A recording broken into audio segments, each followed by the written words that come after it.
So I'm here with Rami. He's just given his speech at Develop, an opening keynote speech at that. So what was your talk about today?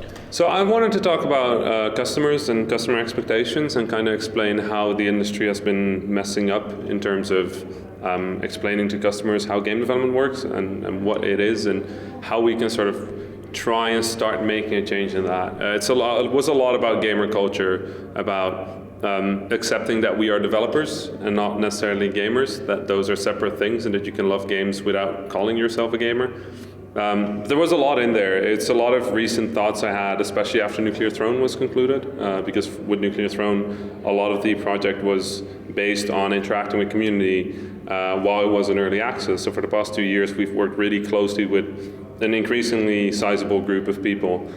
And we learned a lot about dealing with community and a lot about what a customer is and how you should treat them. And part of that is also accepting that not every customer is worth the money that they're going to give you. Like, not every customer is a positive. And that sounds really harsh, but like in a world where so much of your game is dependent on the people that you collect around it, where your community is literally sort of your front line in marketing, it is really, really important that front line is a positive, sharing, welcoming group. So we learned a lot about like getting rid of people that are negative, or like giving our community the tools to get rid of people like that. And it turns out that when you treat your customer like adults, they act like adults.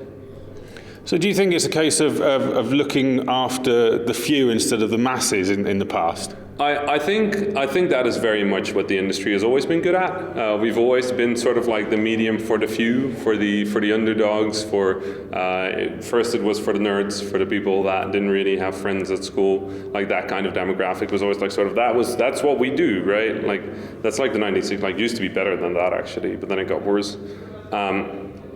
And we've always kind of been for like the few, the loud ones, the people that are proud to speak out. But that is not always a good trait, even though we've always treated it as such. Like the more vocal you are, the more valuable you are, and I think that's not necessarily true. In my talk I gave the example of using a sort of a multiplier. So the more somebody knows about your game, the more valuable they are. The more of a fan they are, the more valuable they are. If they buy the game, you know, there's value in that as well, but then you multiply all that by whether they are a good person or an asshole. And if it's an asshole, you just multiply it by -1.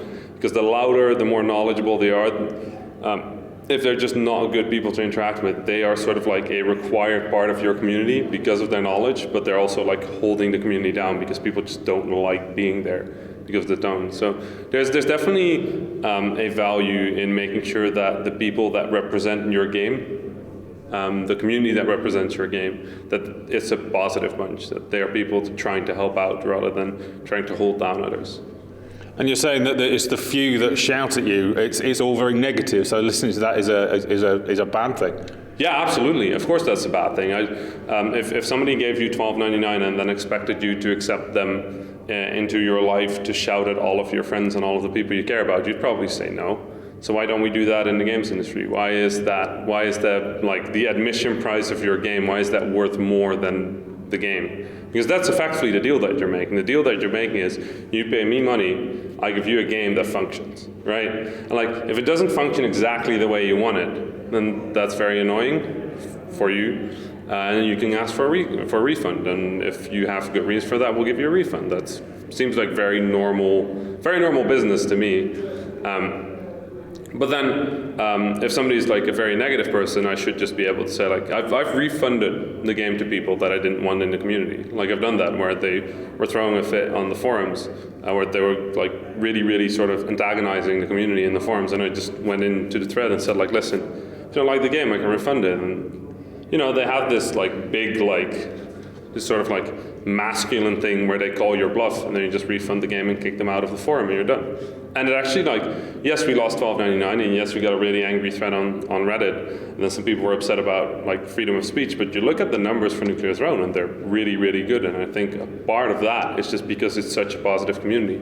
I spent so much time in the Nuclear Throne community, which is overwhelmingly polite for a Steam community that when I play another online game and I went in the community there and somebody said like, fuck you, I was like taken aback for a moment. I was like, whoa, right, yes, okay, that's what people do in communities. And I just forgotten about that. And that is how nice a community can be if you like actively make that a goal. And you're saying that communicating to the community is an incredibly important part of making it a right. Yeah, I think our industry is really bad at communicating. We really try to be perfect. We try to be like an industry that doesn't, like a very gamer-like mentality where we try to, instead of like having like obstacles, we see them as challenges, you know, and it's a very gamer-centric sort of view of how game development works. The honest truth is, sometimes in game development something is an obstacle and it's not a challenge. It's not something that you should take as a challenge or something that you should try to overtake. Sometimes you should just walk away from a challenge, and that can be the right response as well. We've been really bad at that. We've been really bad at communicating how hard game development is, and that sometimes things go wrong.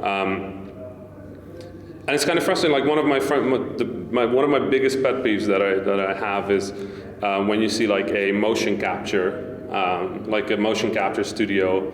And it's like a person dressed up in like a mocap suit, and then that's the left side of the screen, and then the right side of the screen is just the full-fledged like model in game with textures, and like the full scene is there. Like nobody ever explains that there's like 12 weeks of work between that by like 10 to 15 different people that are all trying to get that right, and that, you know, the pencil that the actor is holding doesn't actually translate to the game. Somebody has to model that and keyframe that and make sure that it's like in the right spot. We never talk about that because that's kind of complicated, and we're not quite sure if the gamers will get that, but they're adults. We can explain that to them. We can explain to them that, you know, that takes time, and that sometimes, you know, things become impossible later on in development, or that they're just not a good investment or not a good idea. And I understand that as you scale as a company, you know, you've got other responsibilities with stockholders and stuff like that, but I really don't think that it's such a bad thing to just let people know about how games get made. We've done this thing now where we started to do, because we have more and more open development, like things like Nuclear Throne, where we live stream development twice a week. Sort of like open development to people, like how that looks and what it's like. And I think it's so frustrating when I see like a highly polished like making of and everything goes right, and like the biggest problem they have is like in a board meeting and they're saying like, well, but what if we picked that character instead of this one? And you're like, no, and there's dramatic music, and it's like, that's not how game development works. Like, you have those two drawings, then you argue about it for 6 hours, then somebody makes some models of them, you implement them in the game, you see what it looks like, and it's like, no, not that one. And then the artist makes an argument, then you bring it back, and then you look at it 6 months later, and you're like, oh, we should have gone for that one. That's game development. It's like bashing your head on the keyboard, trying to figure out like, why is this code not working? It's not like a bunch of people sitting in nice cubicles with like little dolls around it, and it's like everything is sunshine and happiness. Like, it's work. But we try to not make it that. We try to make it look like gaming in a way. We try to make it look like it's a fun, always pleasant activity. And if you look at the Nuclear Throne streams, there are genuine moments of pure joy in that, where something just works, and we're like, we don't know, but it's working. And it's like, or we get like an idea and we prototype it, and it's like in 15 minutes we're just really excited about that. Those moments are there, but nobody wants to show the other part. And that creates really, really dangerous misconceptions about what game development is and how it works. The idea that if you use something like Unity, you know, your PC game will work on PlayStation next week. You just have to hit the PlayStation button and ta-da, like, game is done. That's scary because, you know, people create expectations based on that. And as long as we keep perpetuating myths like that, people's understanding of how this works are going to be wrong. And as those understandings are wrong, we're going to run into trouble with people's understanding of how much a game costs, how long it takes, why it takes so long, the human effort, the creative effort, like that. Developers and gamers are different type of people. That, you know, a developer is somebody that likes to create video games, and a gamer is somebody that likes to play video games, and that, you know, our perspectives are naturally going to be different, even though the expectation is that they're aligning. Like, the gamer expectation of developers is that we are like them, and sometimes wrongfully developers expect gamers to be like them, and it's both incorrect. Your talk was very inspiring for a lot of people, I'm sure. Develop as a conference. Why do you think a platform like this is important to the development community?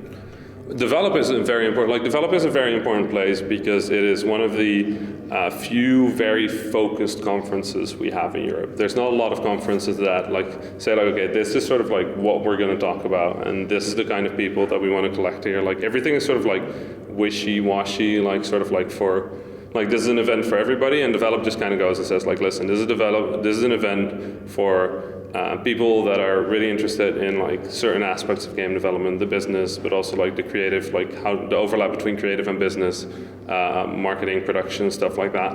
And that gives it a lot of value because you know what you're going to run into, you know what is going to sort of what's going to be discussed, and you know that you can find certain people here that you want to talk to. I also love the venue, but that's a very personal thing. Like I just really like being able to walk out of a conference onto the seaside and just be like, okay, we're outside for a moment. But yeah, it's a very powerful conference, very focused, and that makes it very valuable. So what are you looking, apart from your talk here, what are you looking to do personally? So mostly trying to catch up with a lot of the development community here in England and the surrounding countries, really. I have a bunch of meetings with some of the larger platforms, which is nice because most of them are here as well. All of them are here as well. The console platforms, anyway. So I'm going to be having talks with them about like the progress on Nuclear Throne, or like in the case where Nuclear Throne is not coming out for that platform, whether we can make something happen. So it is quite exciting. I'm really looking forward to like sitting down and chatting to a bunch of people. And then on top of that, just kind of figuring out like what people here want or need, and if I can help with anything. And then, you know, it's off back to the Netherlands tomorrow for a few days. I don't know where I'm going next. More traveling, more talking. Always, yeah. Well, thanks for joining us today. Of course. Thank you very much.